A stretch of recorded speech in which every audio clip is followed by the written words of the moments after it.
नमस्कार। आप सभी का स्वागत है। और आज मैं बात करूंगा स्वतंत्र भारत के पहले प्रधानमंत्री स्वर्गीय पंडित जवाहरलाल नेहरू की, जिनके बारे में हम लोग सब जानते हैं कि वो एक कांग्रेसी थे, जबकि हकीकत क्या है कि वो कांग्रेसी नहीं थे, एक कम्युनिस्ट विचारधारा के थे। आज बात करेंगे खुद को गांधी का अनुयायी बताने वाले उस युवा नेता की, जिस पर कम्युनिस्ट का नशा कुछ इस तरह चढ़ा कि उसने यह तक कह दिया था कि सोवियत के जेल में रहना बेहतर है भारत में किसी फैक्ट्री में काम करने से। वो हठी नेता जिसे प्रधानमंत्री बनाने के लिए आज़ाद भारत की पहली ईवीएम हैकिंग की गई थी। विश्वविख्यात करिश्माई व्यक्तित्व से लबरेज वो प्रधानमंत्री जिसे अपनी विदेश नीतियों के तहत कुछ ऐसी गलतियां की जिसका दुष्परिणाम भारत आज तक भुगत रहा है।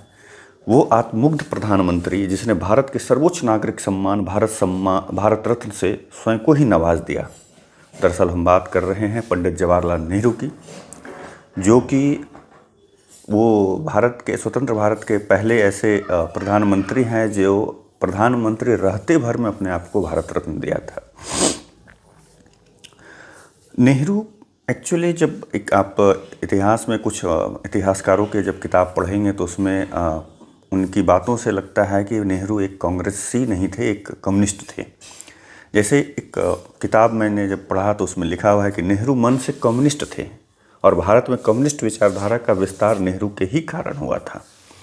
हालांकि उनका जो हिस्टोरियन जो है उनका ये भी कहना है कि इंदिरा गांधी ने भी नेहरू की तरह कम्युनिस्ट विचारधारा को मंच दिया, विस्तार के अवसर दिए, किंतु इंदिरा का कालखंड नेहरू के कालखंड से बिल्कुल अलग था, तब की परिस्थितियां अलग थीं। नेहरू ने अपने विचार को धीरे धीरे कांग्रेस पार्टी पर थोपना शुरू कर दिया था और यह कार्य नेहरू गांधी के होते हुए आज़ादी से पहले ही कर दिया था। यहाँ तक कि नेहरू का गांधी की अहिंसा की विचारधारा से भी मतभेद था और आज़ादी के बाद तो वो पूर्ण रूप से रूसी कम्युनिस्ट विचारधारा के आधार पर ही देश को चलाते रहे। नेहरू के कालखंड में एक प्रसंग यह भी आता है कि एक बार वर्ष 1936 ईस्वी में नेहरू की इन्हीं नीतियों के विरोध में राजेंद्र प्रसाद, सरदार वल्लभ पटेल, गोपालाचारी, कृपलानी, जमनालाल बजाज सहित कई बड़े कांग्रेसी नेता जो थे उन्होंने इस्तीफा देने का मन बना लिया था। अब सवाल यह उठता है कि खुद को गांधी का अनुयायी बताने वाला नेहरू के अंदर कम्युनिस्ट की विचारधारा आई कैसे? ये सबसे बड़ा सवाल है कि जब नेहरू के पिताजी मोतीलाल नेहरू भी कांग्रेसी थे, गांधी के इतने करीबी होने का मतलब उनके अनुयायी अपने आप को बताते थे, हमेशा गांधी जी के बगल में आप बैठे देख सकते थे, हमेशा गांधी जी के साथ चलते थे, हर जगह उपस्थित रहते थे, हर धरने में, हर आंदोलन में साथ रहते थे, फिर इनके अंदर कम्युनिस्ट की विचारधारा आई कैसे? वर्ष 1925 की बात है। वर्ष 1925 में नेहरू यूरोप गए। उनकी पत्नी कमला नेहरू का अधिक बीमार हो जाना, इसी कारण से वो यूरोप गए। यूरोप में उन्हें मौका मिला सोवियत संघ में फैल रहे कम्युनिस्ट से संबंधित बड़े नेताओं से मिलने का। दरअसल उन्होंने कम्युनिस्ट साहित्य को पहले ही पढ़ रखा था, जिसका उनके मन मस्तिष्क पर बहुत ही गहरा प्रभाव पड़ा था।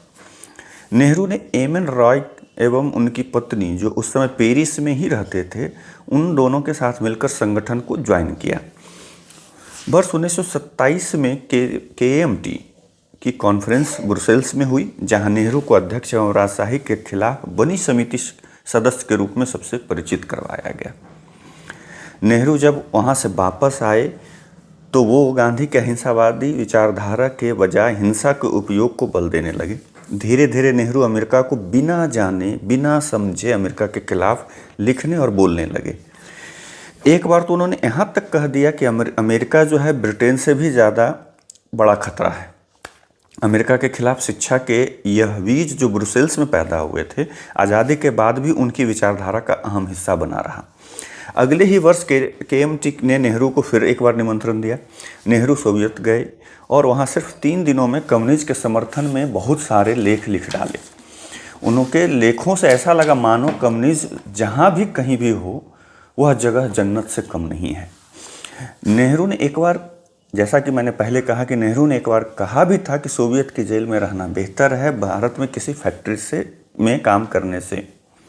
इन विचारों से स्पष्ट होता है कि नेहरू ने गांधी के विचारों और दर्शन को केवल सतही तौर पर माना था, स्वीकार किया था, जबकि दिल से वह एक कट्टर कम्युनिस्ट थे। कम्युनिस्ट की विचारधारा का नेहरू पर इतना गहरा प्रभाव पड़ा था कि वर्ष 1927 में गांधी की अनुपस्थिति में नेहरू ने कम्युनिज्म के समर्थन में बहुत सारे प्रस्ताव पास करवा लिए। गांधी जी वहाँ पे उपस्थित नहीं थे। उस दौरान नेहरू ने कम्युनिज्म के समर्थन में बहुत सारे प्रस्ताव पास करवा लिए। जब गांधी जी को पता चला तो उन्होंने नेहरू को एक बार नहीं 3 से 4 बार उन्होंने पत्र लिखा, लेकिन नेहरू ने गांधी को जवाब देना भी उचित नहीं समझा। ये थे गांधी के अनुयायी, बहुत बड़े समर्थक, जो आज कांग्रेस के लोग कहते हैं कि कांग्रेस, गांधी जी हमारे जो हैं, हमारे सिद्धांत, उनका जो सिद्धांत है वो हमारी पार्टी का मूल विचार है, मूल मंत्र है। लेकिन जो इनके कांग्रेस के, जो भारत जब आज़ाद हुआ और कांग्रेस के जो सबसे बड़े लीडर हुए, और इनका जो कहता है कि गांधी परिवार और ये जो नेहरू जी के बलिदान और फलाना, ये सब सारी जो बातें करते हैं, उनके ही इतिहास में देखिए कि उन्होंने गांधी के साथ क्या किया। गांधी के समर्थन से 1928 में मोतीलाल नेहरू और 1929 में जवाहरलाल नेहरू कांग्रेस के अध्यक्ष बने। अब यहाँ एक बात समझ से परे है कि गांधी जैसे शख्सियत से विचारों में टकराव के बाद भी गांधी ने कांग्रेस अध्यक्ष बनाने के लिए नेहरू का समर्थन कैसे किया और क्यों किया। इसके पीछे की वजह मोतीलाल नेहरू हो सकते हैं, क्योंकि उस समय जो है गांधी के सबसे बड़े दानदाता मोतीलाल नेहरू हुआ करते थे, क्योंकि उस समय बहुत बड़े वकील मोतीलाल नेहरू थे। और उसी समय गांधी ने इसकी नींव रखी परिवारवाद की, कि 1928 में पहले मोतीलाल नेहरू बनते हैं प्रधान कांग्रेस के अध्यक्ष, और 1929 में फिर जवाहरलाल नेहरू को बना दिया जाता है, जबकि जवाहरलाल नेहरू से बहुत सारे लीडर, सीनियर लीडर उस समय कांग्रेस में थे। लेकिन उन सभी को दरकिनार करते हुए गांधी ने नेहरू को अध्यक्ष बनवा दिया। और उसके कारण, जैसा कि मैंने बताया, जैसा जो लिखते हैं कि हो सकता है, उनका मानना है कि हो सकता है कि मोतीलाल नेहरू उनके बहुत बड़े दानदाता थे, जिसके कारण गांधी जी ने ये निर्णय लिया हो। अब वर्ष 1929 में लाहौर में हुई कॉन्फ्रेंस में नेहरू ने खुद को डेमोक्रेटिक कम्युनिस्ट घोषित कर दिया, खुद ने घोषित किया, किसी और ने नहीं। उनका कहना था कि भारत की गरीबी हटाने के लिए भारत में कम्युनिस्ट विचारधारा को लागू करना चाहिए। माने उनका ये मानना था, एक कांग्रेसी का ये मानना था कि भारत से अगर गरीबी हटाना है तो कम्युनिस्ट विचारधारा को भारत में लागू करना चाहिए। सोच लीजिए कितना ये महत्वपूर्ण एकदम बात है, जो आज कांग्रेसी ये ताल ठोकते रहते हैं, तरह तरह की बातें करते रहते हैं, अपने आप को सबसे पुरानी पार्टी और भारत की आज़ादी में महत्वपूर्ण भूमिका निभाने वाली पार्टी कहते हैं। लेकिन शुरू से ही इनके परिवार, खास कर करके जो राहुल गांधी का परिवार, जो कहते हैं कि हमारे इंदिरा गांधी और जवाहरलाल, राजीव गांधी, ये सब, लेकिन देश आज़ाद होने से पहले ही इन लोगों ने राजनीति शुरू कर दी थी अपने हिसाब से, अपनी सुविधा के लिए। मतलब अपने पहले बाप बने, फिर उसके बाद खुद बन गया, और उसमें गांधी जी ने बहुत सहयोग किया। माने परिवारवाद की नींव रखी पहली बार उन्होंने इस देश में, आज़ाद भारत के पहले ही 1929 में। उनका कहना था किंतु राजनीतिक जीवन में की शुरुआत में गांधी जैसे व्यक्तित्व से टकराव वो नहीं चाहते थे, क्योंकि उनको भली भांति वो परिचित थे कि गांधी से टकराव का मतलब क्या है। उस समय गांधी की हैसियत पूरे देश में, पूरे विश्व में क्या थी, इसको देखते हुए नेहरू गांधी से टकराना नहीं चाहते थे। और उनको मालूम था कि अगर हम ऐसा कुछ करते हैं तो मेरे लिए आत्मघाती हो सकता है। चूँकि गांधी के समर्थन के बिना उस समय राजनीतिक रूप से पहचान बनाए रखना शायद संभव न हो, ये भी एक बड़ा कारण था, जो कि नेहरू खुल करके गांधी के विरोध में नहीं उतर रहे थे कि कहीं ऐसा, मतलब उन जानते थे कि अगर हम गांधी का समर्थन नहीं लेंगे, गांधी का बर्दाश्त मेरे ऊपर नहीं होगा, तो मैं आगे नहीं बढ़ पाऊंगा। इसलिए उस समय क्या हुआ कि कुछ समय के लिए उन्होंने अपने जो विचारधारा थे, जो उनके अंदर कम्युनिस्ट जो एक था, कम्युनिस्ट जो विचारधारा उनके अंदर हिलोरे मार रहा था, उसको तब तक के लिए ठंडे बस्ते में डाल दी। अब बात करते हैं वर्ष 1935 में ब्रिटिश सरकार ने रिफॉर्म्स एक्ट लागू किया, जिसमें एक प्रोविंशियल गवर्नमेंट की स्थापना होनी थी। वर्ष 1936 में नेहरू कांग्रेस के अध्यक्ष बन गए, और शुरू में रिफॉर्म्स एक्ट को गुलामी का घोषणा पत्र कहने वाले नेहरू ने बाद में मुस्लिम लीग के साथ मिलकर यूनाइटेड प्रोविंस बनाया और कांग्रेस को जीत मिली, जिसमें मुस्लिम और जिन्ना का बड़ा योगदान था। किंतु नेहरू ने जिन्ना से बात तक नहीं किया, जिसके कारण दोनों के मध्य मनमुटाव की शुरुआत हुई। यही वजह थी जो दोनों के बीच में पहला मनमुटाव जो हुआ, जिसके कारण बाद में पता है कि आपको देश के दो टुकड़े भी देखने को मिले। वर्ष 1939 में सुभाष चंद्र बोस कांग्रेस के अध्यक्ष बनाए। वो माने ये नहीं कि यहाँ चुने गए, लोगों के द्वारा चुने गए, लेकिन गांधी से उनका जो है मनमुटाव या कहें या उनका प्रभाव कहें या गांधी के कहने पे कहें, उन्होंने अपने पद से इस्तीफा दे दिया। और उसके बाद क्या है, राजेंद्र प्रसाद जी को अध्यक्ष बना दिया गया। जब दूसरा विश्व युद्ध शुरू हुआ तो जहाँ एक तरफ गांधी अंग्रेजों के साथ देने के पक्षधर थे, वहीं दूसरी ओर नेहरू पूर्ण रूप से असहयोग पर अड़े रहे। नतीजा यह हुआ कि सारी कांग्रेस ने यूनाइटेड प्रोविंस से इस्तीफा दे दिया और दूसरी तरफ मुस्लिम लीग ने अंग्रेजों से सहयोग की बात कहकर जगह जगह अपनी सरकार बना ली। उसी में जिन्ना सफल हो गए और जिन्ना और मुस्लिम लीग से खुश होकर चर्चिल ने गुपचुप तरीके से जिन्ना को अलग देश के सपने दिखाने शुरू कर दिए थे। वीर सावरकर ने हिंदुओं के सैन्यकरण की आवश्यकता को देखते हुए ब्रिटिश सेना में शामिल होने वाले हिंदुओं का समर्थन किया, जिसको कि बाद में इन्होंने कहा, जो आज तक इन लोग कांग्रेसी कहते हैं, कि वीर सावरकर जो थे वो कांग्रेसी के अंग्रेज़ों के मुखबिर थे और उसमें सभी को हिंदू जितने भी भारत के लोग थे, भारतीय तो थे, उनको उनके ब्रिटिश सैनिक में उनको जो है बहाली करवाते, जबकि उनका उद्देश्य कुछ और था।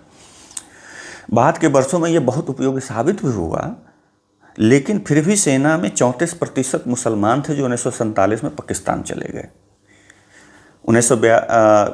वर्ष 1946 में नेहरू बिना किसी समर्थन के कांग्रेस प्रेसिडेंट बने गए। हुआ यूँ कि कांग्रेस प्रेसिडेंट के उम्मीदवार के लिए सभी राज्यों से नाम के प्रस्ताव मांगे गए और अधिकतर जगह से सरदार वल्लभ भाई पटेल का नाम सामने आया, पर गांधी ने पटेल को अपना नाम वापस लेने के लिए कह दिया। यहाँ से आप देखते जाइए बार बार कि गांधी ने किस लेवल पे जाकर करके नेहरू का समर्थन किया और क्यों किया, ये आज भी समझ से परे है। अगर जो भी इतिहासकार की किताब पढ़ेंगे या उनकी बातों को पढ़ेंगे तो उनसे समझ में ये उनको अभी तक नहीं आया कि आखिर गांधी ने ऐसा क्यों किया। एक ही कारण समझ में आता है कि शायद मोतीलाल नेहरू उनके सबसे बड़े दानदाता थे, सबसे बड़ा उनके आंदोलन जब वो करते थे या जो भी कुछ मूवमेंट चलाते थे उसको फंडिंग करते थे, शायद इसी वजह से जो है हमेशा जो है गांधी उनको समर्थन करते थे, शायद ऐसा ही हुआ होगा। सभी कांग्रेस नेताओं को पता था कि जो भी अब कांग्रेस का अध्यक्ष बनेगा, माने 46 की बात कर रहे हैं, वो ही देश का पहला प्रधानमंत्री बनेगा।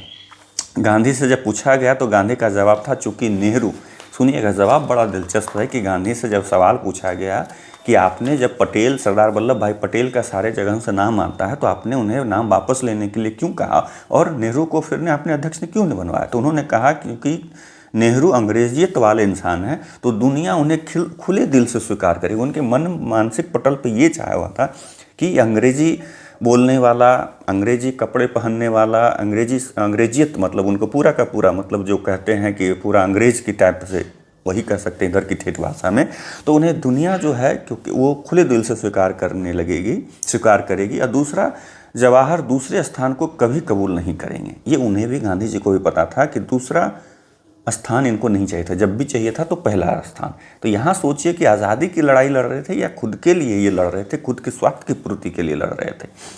सही मायने में आज़ाद भारत की पहली ईवीएम हैकिंग थी। इसको कहा जाए तो कोई अतिशक्ति नहीं होगी, आज जो ईवीएम हैकिंग का ये जो कांग्रेसी रोना रोते हैं, अरे भाई तुम्हारे लोगों ने तो पहले ही आज़ाद भारत से पहले ईवीएम हैकिंग के प्रयास उन्होंने शुरू कर दिया था। आखिर गांधी की क्या मजबूरी रही, ये आज भी एक रहस्य है। जैसा मैंने पहले कहा, बहुत से लोग कहते हैं कि ब्रिटिश चाल थी। अंग्रेज़ों को पता था कि नेहरू का झुकाव अंग्रेजों और उनकी महिलाओं के प्रति था और इसलिए उन्हें माउंटबेटन को भारत का अंतिम वायसराय नियुक्त किया, जिसके साथ उनकी आकर्षक पत्नी एडविना भी थी। समझिएगा, ये लेखक के विचार हैं, जिस हिस्टोरियन ने लिखा है उनके किताबों में ये चीज़ें लिखी हुई हैं। हालांकि गांधी भी मुस्लिम तुष्टीकरण करते थे, ये मैं अगले वीडियो में बताऊंगा कि गांधी दोहरे चरित्र और मुस्लिम तुष्टीकरण के सबसे बड़े पुरोधा थे, ये अगले वीडियो में बताऊंगा। किंतु नेहरू गांधी से भी बड़े मुस्लिम तुष्टीकरण करने वाले नेता निकले। 1946 की घटना है। नोआखली एक जगह है जहाँ हिंदू मुस्लिम दंगे हुए, ये पश्चिम बंगाल में पड़ता है नोआखली। गांधी वहाँ गए, अपने हिसाब से समझाने की कोशिश की। यद्यपि यह दंगे एंटी हिंदू ज़्यादा थे। बिहार में भी दंगे उसी समय हुए। दरअसल यह हिंदुओं को मुस्लिम के खिलाफ प्रतिशोध से पैदा हुआ आक्रोश था। नेहरू ने कहा, मतलब जो ये बिहार में हुआ, एक्चुअली वहाँ हिंदुओं का मुस्लिम के खिलाफ जो प्रतिशोध था, जो नोआखली में हुआ, उसके अगेंस्ट में यहाँ पे हुआ। तो नेहरू ने कहा अगर दंगे नहीं रुके तो एयर बॉम्बिंग कर देंगे। ये ध्यान रखिएगा, मैंने एयर बॉम्बिंग करने की बात कर रहे थे, वो हिंदुओं के ऊपर, बिहार के लोगों के ऊपर, देश के ही नागरिक के ऊपर। इसलिए जबकि वहीं पे जब नोआखली में मुस्लिमों ने हिंदुओं को काटा मारा तो उस समय ये देखने तक नहीं गए, बात करने तक नहीं गए। वहाँ पे गांधी को इन्होंने अकेला छोड़ा, गांधी खुद अकेले गए। लेकिन जब बिहार में उसके प्रतिशोध में जब यहाँ दंगे हुए तो यहाँ पर उन्होंने कहा एयर बॉम्बिंग करेंगे अपने ही लोगों पर। अब सवाल यह है कि ऐसा उन्होंने नोआखली या कलकत्ता में क्यों नहीं किया? वहाँ पे इनकी क्या मजबूरी? तो ये रहा पहला तुष्टीकरण का सबूत जो कांग्रेस ने शुरुआती दौर से आज तक करते आए। और गांधी जी के भी तुष्टीकरण के बारे में बात करेंगे अगले वीडियो में। मार्च 1947 तक यह स्पष्ट हो गया था कि कांग्रेस को गांधी की ज़रूरत नहीं थी। उन्होंने अफसोस जताया कि उनके अनुयायियों ने उन्हें बुरी तरह निराश किया है। जबकि सत्ता उनके हाथ में थी, उन्हें गांधी की और अधिक ज़रूरत नहीं थी। बंटवारे से बचने के लिए कई चर्चाएं हुई। एक सुझाव यह भी था कि जिन्ना को पीएम बनने दें, जबकि नेहरू को डिप्टी पीएम बनाएं। जबकि जैसा जो मैंने बताया कि कभी भी दूसरा नंबर नेहरू नहीं चाहते थे कि मैं दूसरा नंबर पे रहूं, मैं जब भी बन रहूं तो नंबर 1 पे रहूं। ये विचार जब आया और इसके लिए लेकिन नेहरू ने विभाजन से बचने के लिए जिन्ना के पक्ष में दूसरा स्थान लेने से साफ इनकार कर दिया। श्री रामकृष्ण डालमिया, जो जिन्ना के बहुत अच्छे दोस्त हुआ करते थे, ने उन्हें एक संयुक्त भारत के लिए राजी किया। मतलब जिन्ना को श्री रामकृष्ण डालमिया जी ने राजी किया और उन्होंने ये शर्त, मतलब उन्होंने एक ऑप्शन दिया कि आपको प्रधानमंत्री बनाया जाए और नेहरू को यदि डिप्टी पीएम बनाया जाए तो आप इसके लिए क्या राजी करेंगे? संयुक्त भारत, जो आज पाकिस्तान अलग है। तो जिन्ना राजी हो गए, लेकिन कांग्रेस ने जिन्ना के साथ ऐसी किसी भी बातचीत से इनकार कर दिया, जिसके परिणाम स्वरूप आप सब आज तक सबसे, माने जो अभी तक का सबसे इस देश का खूनी विभाजन उसको कह सकते हैं, पूरे विश्व में अब तक का सबसे बड़ा खूनी विभाजन हुआ था।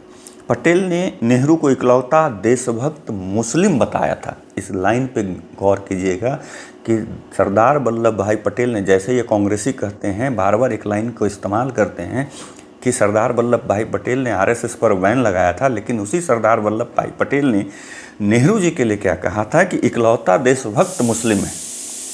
कहा कि माउंटबेटन के बढ़ते प्रभाव के लिए नेहरू पूरी तरह से जिम्मेदार हैं। उस समय नेहरू के ऊपर सीधे तौर पर पटेल जी का ये बयान आया था कि माउंटबेटन का जो प्रभाव बढ़ रहा है उसके सबसे बड़े कारण जो है नेहरू जी हैं और ये देश के सबसे बड़े इकलौता देशभक्त मुस्लिम है।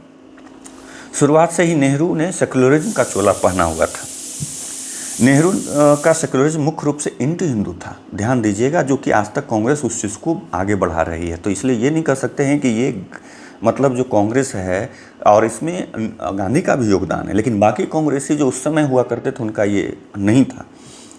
वो भारत को गुट निरपेक्ष कहकर संबोधित करते, जब भी वो भाषण देते थे या उस समय जो भी बात रखते थे, भारत को गुट निरपेक्ष कहते थे। इसका मतलब प्रो सोवियत या यूं कहें कि एंटी यूएसए था। ये सारी बातें या नेहरू के सारे कथन कभी भी अंतरिम कैबिनेट में तय नहीं हुए। ये तो नेहरू के खुद के लिए हुए फैसले थे। देश के बंटवारे के समय पश्चिमी पाकिस्तान के लोग, जिनके नेता अब्दुल गफ्फार खान थे और जहाँ की अधिकतर जनसंख्या सुन्नी थी, ने भारत में आने की बात कही। मतलब उस समय जो पश्चिमी पाकिस्तान, यानी कि आपका उस समय वहाँ के जो नेता थे अब्दुल गफ्फार खान, और वो सुन्नी, वहाँ की जनसंख्या सुन्नी ज़्यादा थी, वो भारत में अपना रहना चाहते थे, भारत के साथ रहना चाहते थे, क्योंकि उन्हें पता था कि अगर वो पाकिस्तान के साथ गए तो कुत्तों की तरह भगा दिए जाएंगे। नेहरू ने लोगों को वोट करने को कहा, लेकिन पाकिस्तान ने बड़ी चतुराई और धोखे से वोट अपने पक्ष में कर लिए। बाद के बरसों में दुनिया ने देखा कि पश्तूनों के साथ पाकिस्तानियों ने कैसा व्यवहार किया, ये सबके सामने सर्वविदित है। कहा तो यह भी जाता है कि बलूच, जो अभी जिस बलूचिस्तान में अभी आप देखते हैं कि बार बार आंदोलन हो रहा है, वहाँ से बलूचिस्तान अपने आप को अलग करने की मांग कर रहे, भारत में मिलने की मांग कर रहे हैं। उस बलूच भी भारत में खुद को विलय चाहते थे, लेकिन नेहरू ने ऐसा करने से मना कर दिया। पाकिस्तानियों ने बलूची लोगों के साथ क्या किया, यह भी दुनिया ने देखा और आज भी देखते हैं कि उनके सैनिक वहाँ आते हैं, बलूचियों के साथ क्या करते हैं। आज़ादी के बाद छोटे छोटे टुकड़ों में विभाजित रियासतों को भारत में मिलाने की जिम्मेदारी पटेल पर आई और पटेल ने बखूबी अपना काम भी निभाया। लेकिन नेहरू ने पटेल से कह दिया कि कश्मीर का मुद्दा वो खुद देखेंगे। अब यहाँ से ध्यान दीजिएगा, कश्मीर का मुद्दा आज नया नहीं है, या 80 या 90 का दशक का नहीं है, ये शुरू से चलता आ रहा है। और इसको शुरू में बाकी पूरे देश की रियासतें को साथ में लाने के लिए पटेल को जिम्मेदारी दी, लेकिन कश्मीर के मुद्दे को नेहरू ने कहा कि मैं खुद देखूंगा। अब इसे नेहरू की कश्मीर के राजा से दुश्मनी कहें या शेख अब्दुल्ला से दोस्ती का नतीजा, नेहरू कश्मीर मुद्दे को संभाल न सके, जिसका परिणाम देश आज भी भुगत रहा है। जैसा मैंने कहा, संविधान सभा में नेहरू सेक्युलरिज्म एंड सोशलिज्म जैसे शब्दों को जोड़ना चाहते थे, लेकिन बाबा साहब अम्बेडकर ने ऐसा करने से बिल्कुल मना कर दिया। हालांकि बाद में इंदिरा गांधी ने आपातकाल जब लगाया तो चुपचाप तरीके से इन दोनों शब्दों को, सेक्युलरिज्म और सोशलिज्म को, संविधान में जोड़ दिया। अब घटना जो है वो क्रम है आज़ादी से 15 दिन पूर्व के। अंग्रेज़ों के साथ नेहरू के संबंध खासकर माउंटबेटन के साथ इतने प्रगाढ़ थे कि आज़ादी से कुछ दिन पूर्व माउंटबेटन ने नेहरू से निवेदन किया कि भारत के मुख्य दिनों में भारत के झंडे के साथ साथ ब्रिटिश यूनियन जैक भी फहराया जाए, तो नेहरू खुशी खुशी सहमत हो गए। मैंने माउंटबेटन ने ऐसा शर्त रखा कि भाई भारत के साथ साथ जो है ब्रिटिश यूनियन जैक को भी फहराया जाए। उसके बाद यह क्यों और किसके विरोध में नहीं किया गया, क्योंकि इसका विरोध भी हुआ, और किसके विरोध में क्यों नहीं किया गया यह आज भी रहस्य है। बहुत सारी चीज़ें ऐसे इतिहास में छुपाई गई, जो चाटुकार इतिहास हिस्टोरियन हैं उन्होंने ऐसा ऐसा इतिहास हमारे सामने बचपन से परोसा है कि हम लोग इस चीज़ को समझ नहीं पा रहे हैं या अभी तक समझने की कोशिश कर रहे हैं कि आखिर आज़ादी के पहले हुआ क्या था। नेहरू के संपूर्ण कार्यकाल के दौरान यह बात प्रचारित की गई कि गांधी के अहिंसा और सत्याग्रह के कारण भारत को आज़ादी मिली। गांधी और कांग्रेस को पुरोधा बनाने का आलम यह था कि देश के बड़े क्रांतिकारी सुभाष चंद्र बोस की आज़ाद हिंद फौज के योगदान को भी इतिहास से खत्म करने की कोशिश की गई, या यूँ कहें कि दुस्साहस किया गया। जबकि बाद में ब्रिटिश सरकार के हुक्मरानों ने कबूल किया कि यह बोस और आज़ाद हिंद फौज ही थी जिनके कारण अंग्रेज़ों को भारत से जाना पड़ा। ये ब्रिटिश के हुक्मरानों ने कहा कि ये सुभाष चंद्र बोस और उनका द्वारा आज़ाद हिंद फौज जो उनका जो बनाया हुआ था उसके कारण हमें पीछे हटना पड़ा। लेकिन कांग्रेस के लोग और कांग्रेसों ने आज तक इस बात का गीत गाते हैं कि ये देश को जो आज़ादी मिली वो कांग्रेस और गांधी की दिन, जो आज गाना जो एक प्रचलित हो गया, बिना खड़ग बिना ढाल साबरमती के संत तूने कर दिया कमाल, ये बिल्कुल गलत है, क्योंकि अंग्रेज़ का भी यही मानना था। भारत की आज़ादी में किसका योगदान इसका तो आप खुद समझ सकते हैं। लेकिन इसमें क्या है कि 4 कारक, जैसा कि अंग्रेज़ों का मानना था कि पूरे देश को आज़ाद करने में 4 कारक थे, उसमें से गांधी 4 कारकों में से एक प्रमुख कारक थे, जबकि सुभाष चंद्र बोस एक बहुत ही महत्वपूर्ण कारक थे। बोस से राजनीतिक प्रतिस्पर्धा और कुंठा का इससे बड़ा उदाहरण कुछ नहीं हो सकता कि जब सुभाष की मृत्यु का समाचार नेहरू को मिला, जापान से आया, तो नेहरू को विश्वास नहीं हुआ और नेहरू और उनकी सरकार सालों तक बोस के परिवार की जासूसी करवाती रही, जो कि आज तक सुभाष चंद्र बोस के परिवार जो है इस बात को बोलते हैं। कुछ चीज़ों से जब डॉक्यूमेंट्स का मोदी सरकार ने रिलीज़ किया तो उससे भी पता चलता है कि ये जासूसी करवाते रहे। गांधी ने वर्ष 1947 में एक बार कहा था कि जवाहर अंग्रेज़ों को तो देश से निकालना चाहते हैं। यहाँ भी सुनिएगा, ये गौर करने वाली बात है कि अंग्रेज़ों को निकालना चाहते हैं किंतु अंग्रेजियत को यहीं रखने के पक्षधर हैं। ये गांधी की शब्द हैं नेहरू के लिए, और पटेल साहब का मैंने शब्द आपको पहले ही बताया। एक बार नेहरू ने खुद कहा था कि वो पढ़ाई से अंग्रेज, विचारों से विश्वव्यापी, संस्कार से मुस्लिम और दुर्घटना से हिंदू हैं। ये जो आज कहते हैं कांग्रेसी और राहुल गांधी जनेऊ पर से धारण करते हैं, तो उनको अपने पूर्वजों की बात को, नेहरू जी की बात को, ये स्टेटमेंट को, ये आज भी इतिहास के पन्नों में दर्ज है कि नेहरू ने कहा था कि पढ़ाई से अंग्रेज, विचारों से विश्वव्यापी, संस्कार से मुस्लिम और दुर्घटना से, मतलब दुर्घटनावश मैं हिंदू हूँ। वो हिंदू होने का उनको कोई मतलब ये नहीं था कि खुशी थी या गर्व था, वो दुर्घटनाओं से मानते थे। भारत के प्रधानमंत्री के रूप में उनकी पूरी नीतियां कम्युनिस्ट दर्शन के साथ साथ इन्हीं धारणाओं पर आधारित थी, जो उन्होंने कहा कि मैं दुर्घटनावश हिंदू, तो इसी वजह से सारे उनके फैसले हिंदू के अगेंस्ट में ही दिखते रहे। 1947 के भारत विभाजन के पश्चात पलायन के दौरान नेहरू कभी नहीं चाहते थे कि पंजाबियों को दिल्ली के आसपास कहीं भी बसाया जाए। वो पंजाबियों के भी खिलाफ थे। दरअसल नेहरू के मन में उनके प्रति द्वेष था और दिल्ली में शांति के लिए उन्हें ही जिम्मेदार मानते थे। नेहरू कश्मीर के साथ विशेष संबंध स्थापित करने के लिए संविधान में एक विशेष प्रावधान चाहते थे। पटेल ने इसका विरोध किया। उस समय इस मुद्दे पर संविधान सभा बंटी हुई नजर आने लगी, लेकिन अंत में संविधान सभा ने पटेल की सहमति से इसे स्वीकार कर लिया। अब यहाँ पे ये समझ में नहीं आता कि पटेल के रुख को समझने का समझ में नहीं आता कि आखिर पटेल ने क्यों माना। पहले विरोध किया तो फिर बाद में उन्होंने स्वीकार इस चीज़ को क्यों किया। कई मुद्दों पर नेहरू और पटेल परस्पर विरोधी थे। कई सभाओं में नेहरू पटेल पर चिल्लाए। पटेल का पूरा जोर एकीकरण और पूंजी के विकास पर था, लेकिन नेहरू ने इसे अपनी नीतियों का अपमान समझा। मतलब इतना अच्छा है, अगर ये ऐसा ही नहीं बोला जाता कि अगर पटेल प्रधानमंत्री बनते तो देश की तस्वीर कुछ और होती, लेकिन नेहरू को ये लगा कि ये जो भी कर रहे हैं पटेल साहब वो मेरा अपमान कर रहे हैं। ये जो आत्ममुग्धता वाली बात जो मैंने शुरुआत में ही कही कि ये खुद आत्ममुग्ध थे। पटेल ने आखिरकार गांधी को यह बताने का फैसला कि वो इस्तीफा देना चाहते हैं, लेकिन उन्हें पता था कि वह सहमत नहीं होंगे, क्योंकि वो जानते थे कि गांधी फिर इसके पक्ष में खड़े हो जाएंगे और उन्हें रोक लेंगे। अंततः प्रयाग में किए गए अंतिम संस्कार के साथ गांधीवाद का अंत हो गया। गांधी जी का संस्कार किया, वहीं पे गांधीवाद का अंत हो गया। उसके बाद क्या हुआ कि गांधी की हत्या का आरोप आरएसएस पे लगा दिया गया। क्यों लगा दिया गया, वो अभी एक फिल्म आई है मैं अटल हूँ, उसमें दिखाया गया है कि सिर्फ आरएसएस के संघ में कुछ दिन में कार्यालय में कुछ दिनों तक गोडसे वहाँ ठहरा था, जिसके कारण आरएसएस पर ये आरोप लगाए गए। सरकार ने इन पर प्रतिबंध लगा दिए। हालांकि आरएसएस के गांधी की हत्या में शामिल होने का कोई प्रमाण सरकार को नहीं मिला, फिर भी नेहरू के इशारे पर गुरु गोलवारकर और वीर सावरकर को जेल में डाल दिया गया। नेहरू के इन दोनों हिंदू नेताओं से मतभेद इसलिए भी थी, अब यहाँ पे देखिएगा कि वो गांधी के ही कारण नहीं, किसी और कारण से भी इन दोनों से खफा थे, आरएसएस से खफा थे। उनको अंदर से उनके प्रति द्वेष था, मतभेद था। नेहरू ने इन दोनों हिंदू नेताओं से मतभेद इसलिए भी थे क्योंकि ये हिंदू समाज को तुष्टीकरण का पर्याय बन गई कांग्रेस के खिलाफ संगठित कर रहे थे। ये दोनों जो थे, गोलवारकर साहब, सावरकर साहब, ये दोनों कांग्रेस के तुष्टीकरण के खिलाफ हिंदुओं को एकत्रित कर रहे थे, संगठित कर रहे थे। आखिरकार सबूतों के अभाव में नेताओं को 18 महीने, इन दोनों नेताओं को 18 महीनों की जेल के बाद रिहा किया।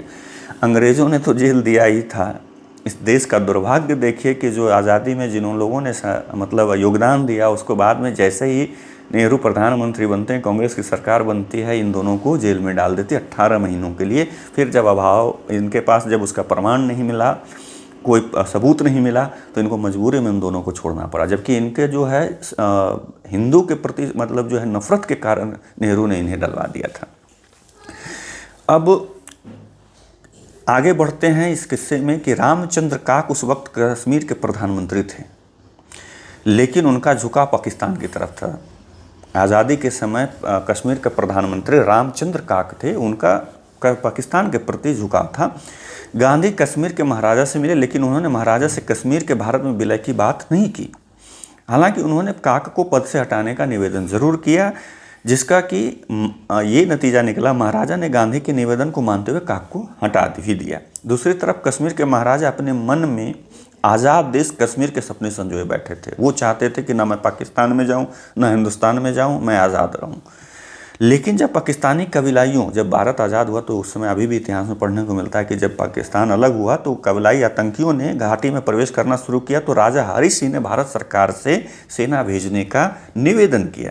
भारत सरकार ने पूर्व शर्त रखी कि पहले आप भारत में विलय के प्रस्ताव पर हस्ताक्षर कीजिए, भारत उसके बाद जो है कोई मदद कर सकेगा।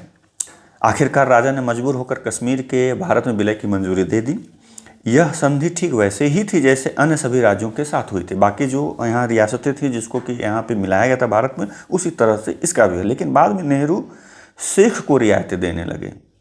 नेहरू ने महाराजा से आग्रह किया कि कागजात पर हस्ताक्षर करने से पहले अपने शासन की पूरी बागडोर, यहाँ से देखिएगा कि कश्मीर किसकी देन है? आज जो भी कश्मीर में भुगत रहा है, चाहे उसके बाद वो पंडित कश्मीरी जो बाद में बोलते हैं ना कि उस समय सरकार भाजपा से समर्थित बीपी सिंह की थी, लेकिन देखिए कि कश्मीर किस समय की देन थी और कैसे ये जो है आज कश्मीर उतना मार काट, उतना आतंक वहाँ पे क्यों हुआ, उसकी शुरुआत कब हुई, ये सब इसी में समझ में आ जाएगा कि नेहरू ने महाराजा हरि सिंह से आग्रह किया कि कागजात पर हस्ताक्षर करने से, मतलब जो भारत में विलय के हस्ताक्षर करने से पहले वे अपने शासन की पूरी बागडोर को शेख के हवाले कर दें।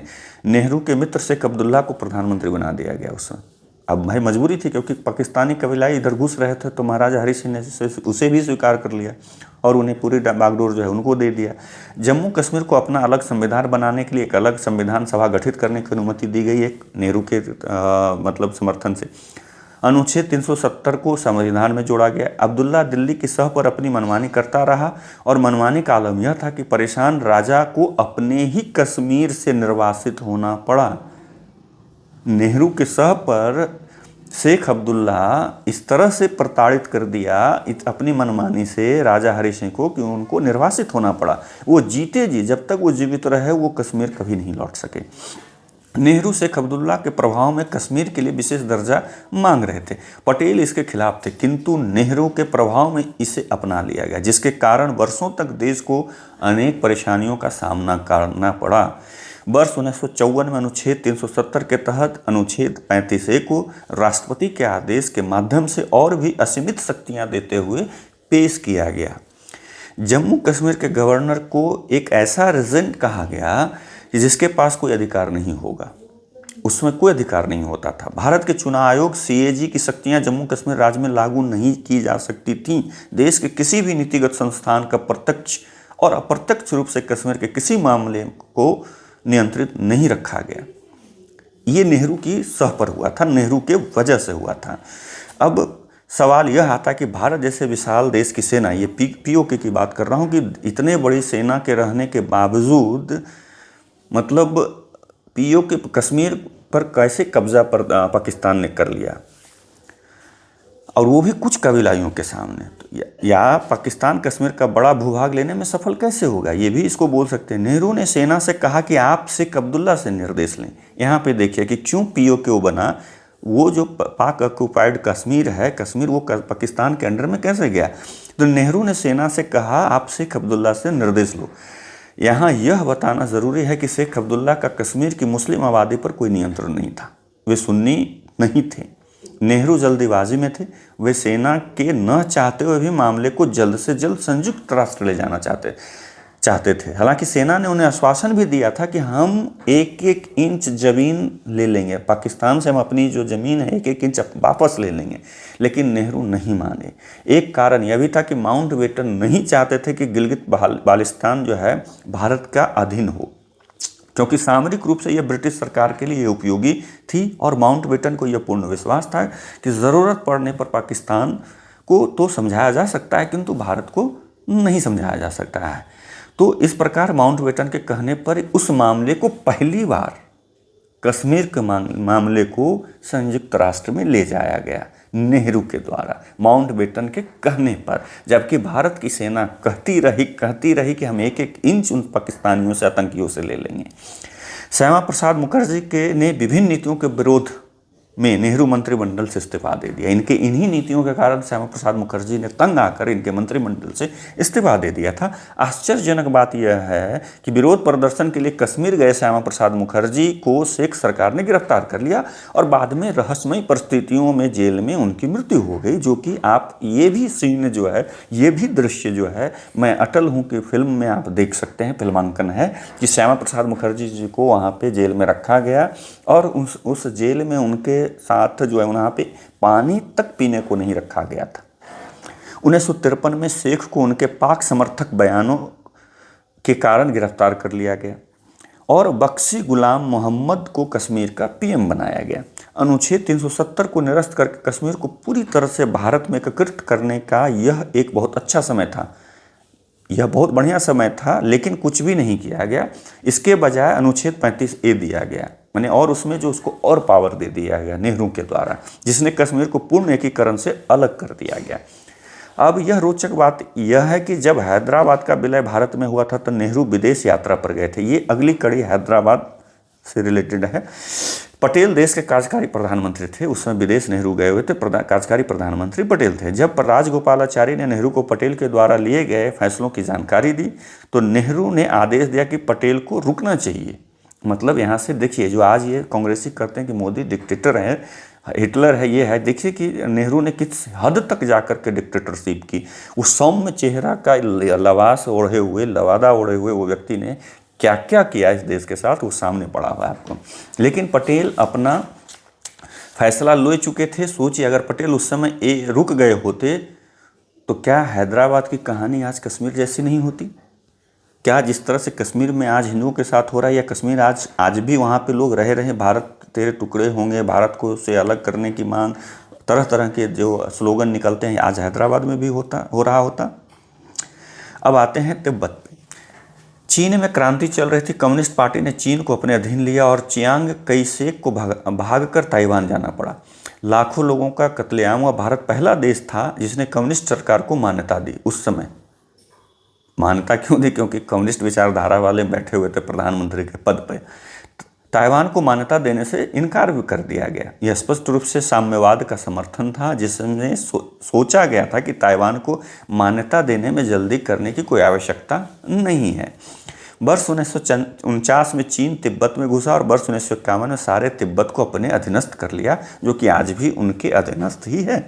नेहरू ने शुरुआत में कभी भी चीनी हस्तक्षेप का विरोध नहीं किया। जितना भी कभी चीन ने हस्तक्षेप किया, कभी नेहरू ने उसका विरोध नहीं किया, भले ही तिब्बत की तरफ से मदद की अपील की गई हो। अमेरिका ने समय पर चीन से लड़ने के लिए भारत को सैन्य सहायता की पेशकश की, क्योंकि तिब्बत भारत और चीन के बीच एक बफर राज्य था, लेकिन नेहरू ने मना कर दिया। आज हम जानते हैं कि चीन भारत के लिए एक गंभीर खतरा बन गया है। नेहरू ने संयुक्त राष्ट्र में तिब्बत पर चर्चा का भी विरोध किया। सोचिए कि किस लेवल पे ये आदमी को कैसे मानता है कि लोग, और कहता है कि महान नेता और महानता के जो गुण गाए जाते हैं नेहरू का, मुझे समझ में नहीं आता। इसीलिए मैं व्यक्तिगत तौर पे भी नेहरू को पसंद नहीं करता हूँ। भले ही वे स्वयं पाक कश्मीर मुद्दे को संयुक्त राष्ट्र में लाए थे, माने तिब्बत का चर्चा का विरोध किया वहाँ संयुक्त राष्ट्र में, लेकिन कश्मीर का मुद्दा को खुद ले गए। नेहरू ने तिब्बत पर चीन की पूर्ण संप्रभुता स्वीकार कर ली।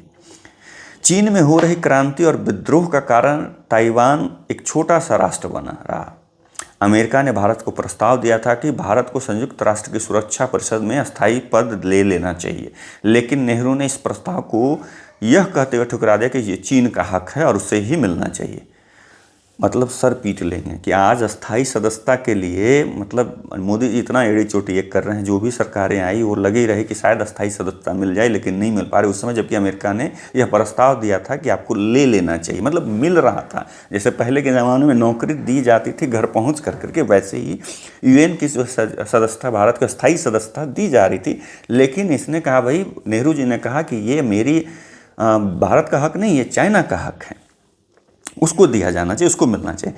यहाँ तक कि चीन को संयुक्त राष्ट्र का अस्थायी सदस्य बनने के लिए आवश्यक वैश्विक समर्थन के लिए नेहरू ने अपनी करिश्माई शख्सियत का, ये तो मानना पड़ेगा कि करिश्माई शख्सियत थी इस व्यक्ति की, इस्तेमाल भी किया। नेहरू ने यह तब किया जब चीन भारतीय भूभाग, जिसे आज अक्साई चीन भी कहते हैं, पर अपना कब्जा जमा रहा था। उसी दौरान ये अस्थाई सदस्य बनाने के लिए चीन के लिए बैटिंग कर रहे थे पंडित जवाहरलाल नेहरू। पंडित तो बेकार लगाना है, क्योंकि दुर्घटना बसंदू थे। चीनी जो विस्तारवादी नीति सर्वविदित थी, लेकिन नेहरू इससे आंखें मूंद लेना चाहते थे। यह साम्यवाद के प्रति नरमी थी। चीन के साथ नेहरू ने एक समझौता किया, जिससे पंचशील के नाम से जानते हैं, जिसमें उन 5 सिद्धांतों की बात की गई जिनसे चीन और भारत साथ बिना टकराव के रह सकते थे। किंतु यह समझौता ऐसे देश के साथ था जिसका उस समय कोई वैधानिक अस्तित्व ही नहीं था। धीरे धीरे चीन भारत की सीमा में घुसता गया। पहले लद्दाख, फिर नेफा, फिर अरुणाचल प्रदेश को वो अपना हिस्सा बताता चला गया, और नेहरू खुली आंखों से देखते हुए चुप्पी साधे रहे। ऐसा नहीं था कि भारत के भूभाग को नेहरू ने पहली या आखिरी बार खोया था। वर्ष 1950 में भारत का दूसरा कश्मीर कहे जाने वाला कवाब वैली, मणिपुर, कि 11,000 वर्ग किलोमीटर अंडमान के द्वीप को बर्मा को भेंट के रूप में पहले ही दे चुके थे, भेंट दे रहे थे, जो कहते हैं ना दान दे रहे थे, जो कहते हैं कांग्रेस नेहरू ने बहुत बड़ा दान दिया, यही दान दिया था, दूसरे को दे दिया, अपना देश का हिस्सा किसी दूसरे देश को दे दिया दान में। अब जानते हैं प्रधानमंत्री के रूप में नेहरू ने क्या क्या और किया। इसके बारे में प्रधानमंत्री के रूप में नेहरू का कार्यकाल मिला जुला रहा। विभाजन से पहले जिन्ना ने कहा था कि अल्पसंख्यकों की रक्षा की जाएगी, लेकिन पाकिस्तान में ऐसा नहीं हुआ। नेहरू ने वर्ष 1950 में लियाकत के साथ एक समझौता भी किया था, लेकिन पश्चिमी और पूर्वी दोनों ओर पाकिस्तान में अल्पसंख्यक के प्रति क्रूरता जारी रही। पाकिस्तान से अल्पसंख्यकों का पलायन वर्ष 1950 के बाद भी होता रहा। दरअसल यह समझौता एक तरफा साबित हुआ, क्योंकि इस अल्पसंख्यकों के साथ भारत में सदैव अच्छा व्यवहार किया गया। आज भी उन्हें प्राथमिकता दी जाती है। आज भी जितनी भी योजनाएं चलाई जाती हैं उनमें उनको प्राथमिकता दी जाती है, जबकि अल्पसंख्यक और भी हैं, लेकिन व्यक्तिगत विशेष तौर पर अल्पसंख्यक जो कि अब बहुसंख्यक हो चुके हैं, फिर भी उन्हें अल्पसंख्यक का दर्जा मिला हुआ है, उनको शुरू से ही प्राथमिकता देती रही है भारत। नेहरू नहीं चाहते थे कि राजेंद्र प्रसाद राष्ट्रपति बने। अब यहाँ भी ये भी तथ्य है, लेकिन बाकी नेताओं के सामने उन्हें झुकना पड़ा, क्योंकि ये अकेले ये थे जो वो नहीं चाहते, लेकिन बाकी लोग चाहते थे।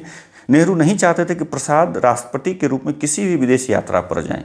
मतलब हर जगह, मतलब ये अपना पकड़, आज मोदी के बारे में इतना सारी बात करते हैं, जबकि मोदी के सारे मंत्री बाहर जाते हैं, राष्ट्रपति भी जाते, उपराष्ट्रपति भी जाते, सब लोग जाते हैं, और उनके जो मंत्रिमंडल के सदस्य हैं वो भी जाते हैं, और भी डेलीगेट भेजे जाते हैं। लेकिन नेहरू नहीं चाहते थे कि उस समय कोई भी उनके अलावा और जाए।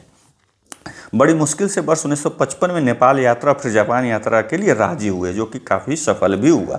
मतलब मनाना पड़ा उस व्यक्ति को कि राजेंद्र प्रसाद जी को बाहर जाने दिया जाए, विदेश जाने दिया जाए। वर्ष 1952 के चुनाव में मौलाना आज़ाद अपना चुनाव रामपुर से हार गए। नेहरू ने तत्कालीन मुख्यमंत्री गोविंद वल्लभ पंत को धमकी दी कि अगर मौलाना चुनाव नहीं जीते तो पंत अपना पद खो देंगे। मतलब एक मौलाना आज़ाद को चुनाव जितवाने के लिए गोविंद वल्लभ पंत को धमकी तक दे डाली। पंत ने हारे हुए मौलाना को जीता हुआ घोषित करवा दिया। वर्ष 1900, ये भी ईवीएम हैकिंग था, ये तो सीधे डिक्टेटर से हिटलर शाही था। वर्ष 1956 तक देश की सेना की हालत अच्छी नहीं थी। सेना के पास लड़ने के लिए हथियार नहीं थे, पहनने के लिए कपड़े, यहाँ तक कि अच्छे खाने की व्यवस्था नहीं थी। और दूसरी तरफ नेहरू सेना और रक्षा के बजट में हर साल कमी करते जा रहे थे। ऐसा नहीं कि नेहरू ने दुनिया या देश में नाम नहीं कमाया। अपने शुरुआती कार्यकाल में उन्होंने देश और दुनिया के नज़र में बड़े नेता की छवि बनाई। नेहरू के प्रभाव को दुनिया ने तब देखा जब डच के सामने इंडोनेशिया को स्वतंत्र करने की समय सीमा नेहरू ने घोषित कर दी और इंडोनेशिया वर्ष 1950 में आज़ाद हो गया। एक पहलू ये भी है, ये नहीं कि सब में, यही मैं बार बार बोलता हूँ कि ज़रूरी नहीं कि हर जगह हर व्यक्ति गलत ही हो। नेहरू मिस्र के नासिर और यूगोस्लाविया के टीटो के प्रयास से शुरू हुई गुटनिरपेक्षता की नीति, जिसमें बाद में इंडोनेशिया के डॉक्टर सुकर्णो और घाना के नक्रमा भी शामिल हुए। औपनिवेशिक दास्ता से नव स्वतंत्र एशियाई और अफ्रीकी देशों के लिए पूंजीवाद और साम्यवाद गुट में शामिल होने के बजाय शांतिपूर्ण सहअस्तित्व का आधार भी बनी। सन 1953 में कोरिया और चीन के बीच सफल मध्यस्थता ने पश्चिमी देशों में नेहरू की साख को और चांद लगा दिया। यहाँ पे देखिए कि जो नेहरू का एक, जो मैंने पहले भी कहा कि करिश्माई शख्सियत थी, उसका नतीजा ये था। उनकी अमेरिकी यात्राओं में भी तेजी आई। तत्कालीन अमेरिकी राष्ट्रपति आइजनहावर ने उन्हें आमंत्रित किया। उनकी इंग्लैंड यात्रा में भी तेजी हुई। वर्ष 1960 में उनकी रूसी यात्रा इतनी सफल रही कि भारत को इससे काफ़ी लाभ हुआ। हालांकि इसका बड़ा कारण यह भी है कि आज़ादी के बाद जहां एक तरफ भारतीय दूतावास देश की जगह नेहरू के प्रचार प्रसार में व्यस्त थे, तो आज जो मोदी के ऊपर आरोप लगता है कि ये अपना पूरा पैसा खर्च बाहर से ले करके वहाँ पे अपने लोग भेजते हैं, रैलियों में अपना पूरा प्रचार प्रसार करवाते हैं। भाई तुम्हारे नेहरू ने तो दूतावास को ही लगा दिया था। तो दूसरी तरफ पाकिस्तान ने दूतावास पाकिस्तान की बात कर रहे थे, और उसका परिणाम यह हुआ कि नेता के रूप में तो नेहरू की छवि बहुत चमकी, प्रदेश के रूप में भारत अभी भी पहचान को तरस रहा था।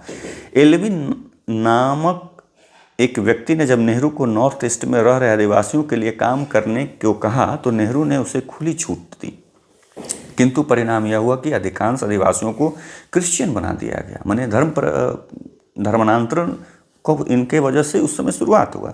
और नेहरू इस पर भी आंखें मूंदे बैठे रहे। नेहरू के कार्यकाल का सबसे चौंकाने वाला फैसला उनका खुद को भारत रत्न देने का रहा।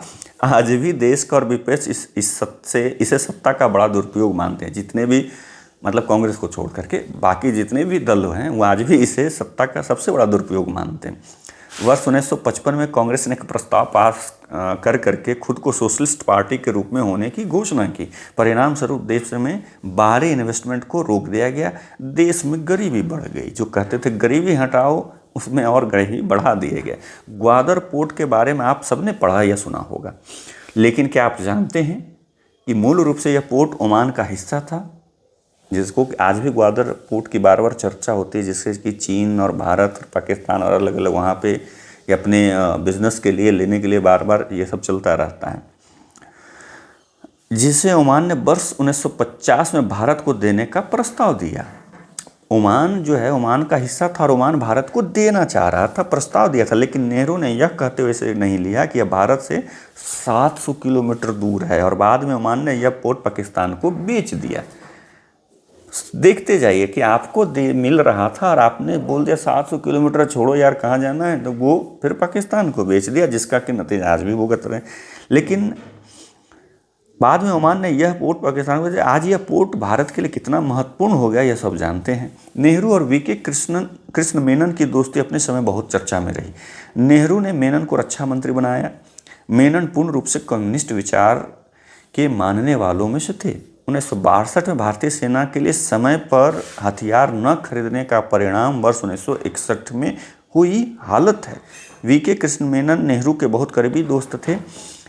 उन्हें रक्षा मंत्री बनाया गया था। वे कट्टर कम्युनिस्ट थे। रक्षा उपकरणों को समय पर खरीदने या न खरीदने में उनकी भूमिका ने 1962 के युद्ध के पराजय का कारण बना।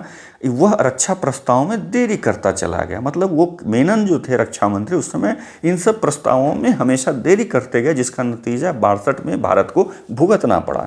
आश्चर्य की बात तो यह है कि जिस भारत को वर्ष 1962 में युद्ध के मैदान में संघर्ष करना पड़ा, उसी भारत को वर्ष 1961 में अमेरिका ने परमाणु हथियार देने की पेशकश भी की थी, लेकिन नेहरू ने अमेरिका का यह भी पेशकश ठुकरा दिया। देखते जाइए कि इस देश को इस प्रथम प्रधानमंत्री ने क्या क्या दिया। अब इनका जो है धीरे धीरे इस तरह से आगे आप जब बहुत सारी चीज़ों को पढ़ेंगे कि इनका कम्युनिस्ट सोशलिस्ट के प्रति झुकाव था, और ये किस तरह से मतलब अपने विचारों को थोपते थे, किस तरह से हिटलर शाही करते थे, कैसे कैसे वो कहने को गांधी के अनुयायी थे, लेकिन एक्चुअली गांधी के वो सबसे बड़े विरोधी थे। साथ में रह करके जो कहता है कि धोखे से चलना, चाल चलना और अपने स्वार्थ की पूर्ति के लिए इन्होंने बहुत सारी चीज़ जो किया गया। अब ऐसा है कि मैं ऐसे ही नहीं बोल रहा हूँ, ये जो है बहुत सारी किताबों से ली गई सारी बातें, इसमें और भी चीज़ें जुड़ी हुई हैं कि मैं ज़्यादा इसको नहीं ये करना चाहता, क्योंकि वीडियो लंबा हो जाएगा, तो हो सकता है कि आप ना देखें। ये वे 15 दिन प्रशांत पूल की किताब है, Indian from Curzon to Nehru and after by Durga Das. इस तरह के जो बहुत सारी किताबों से ली गया। बोस और Gandhi who got India her freedom by G D. Bakshi, उससे कुछ अंश लिया गया। सरदार पटेल कश्मीर एवं हैदराबाद, एस.पी.एन. चोपड़ा, प्रभा चोपड़ा के द्वारा लिखित किताब है, उससे लिया गया। Nehru the making of India, MJ. Akbar की किताब है, उससे लिया गया। कहानी कम्युनिस्टों की खंड 1 बाय संदीप देव, उससे ये सारी चीज़ें जो लिया गया। तो आप ये देखिए कि इस देश के लिए नेहरू ने क्या क्या किया। जहाँ तक जितनी भी परेशानियों का जड़ है वो नेहरू की ही देन है। फिर भी लोग ने कांग्रेस जो है बड़ा ही मतलब ढीठता कहें या मतलब क्या कहते हैं उसको, बेशर्मी से नेहरू को महान बताने में कोई कसर नहीं छोड़ते हैं। नेहरू इतने आत्ममुक्ता के शिकार थे कि उनको लगा कि मैं ही भारत रत्न हूँ, और खुद को ही अवार्ड दे दिया। मतलब आज देखते हैं कि प्रधानमंत्री बैठे रहते हैं, लोग जाते हैं अवार्ड लेते हैं, लेकिन उन्होंने खुद को दे दिया। और राजेंद्र प्रसाद को बाहर नहीं जाने देना चाहते थे, कहीं भी नहीं जाने देना चाहते थे। पटेल साहब को कोई निर्णय लेने नहीं देना चाहते थे। हमेशा अंग्रेज़ों के पक्षधर रहे, हमेशा वो कम्युनिस्टों के पक्षधर रहे। और उन्होंने ये कहा कि भाई मैं दुर्घटनावश हिंदू हूँ, ये कितनी शर्मिंदगी की बात है। और इस चीज़ों को हम लोगों से मतलब दूर रखा गया, हम अनजान रहे अब तक कि क्या इतिहास, हमसे कितने सारे ऐतिहासिक तथ्य जो हैं वो हम लोगों से छिपा कर रखा गया है। आगे जो है हम लोग अगले वीडियो में और भी कहानी लेकर के आएंगे। ये संक्षिप्त रूप से मैंने आपसे कोशिश की, साझा किया, मैंने किताब का भी नाम बताया। और अगली बार जो है वो गांधी के दोहरा चरित्र और उनके तुष्टीकरण पे हम अगला वीडियो लेकर के आएंगे। और अगर आपने अभी तक मेरे चैनल को सब्सक्राइब नहीं किया है तो सब्सक्राइब करें, लाइक करें, शेयर करें। तब तक के लिए जय हिंद, जय सिया राम। गर्व से कहो आमिंद।